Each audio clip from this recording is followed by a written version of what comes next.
যদি আপনার wife without any valid reason ঘর ছেড়ে চলে গেছে, এবার ঘর ছেড়ে চলে যাওয়ার পর অনেক দিন হয়ে গেছে কিন্তু সে আপনাকে ডিভোর্সও দিচ্ছে না এবং আপনার সাথে সংসারও করছে না, এক্ষেত্রে আপনি কি করবেন?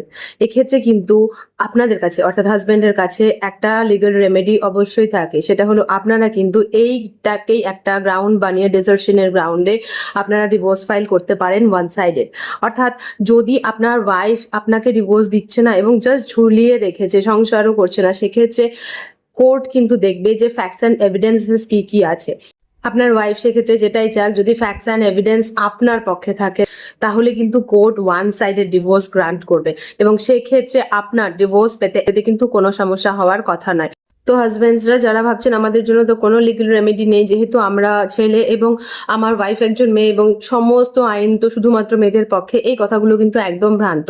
কোর্ট কিন্তু দুজনকে সমান দৃষ্টিতে দেখে এবং যদি আপনার ফল্ট না থাকে, আপনি সংসার করতে চেয়েও আপনার ওয়াইফের কারণে সংসার করতে পারেননি, তাহলে কিন্তু কোর্ট আপনাকে রিলিফ দেবে। তো এই ধরনের সমস্যায় যারা আপনার বন্ধুরা ফেঁসে আছে বা আপনার পরিচিত যারই এই ধরনের কিছু প্রবলেমস হচ্ছে, তার সাথে এই ভিডিওটা অবশ্যই শেয়ার করুন।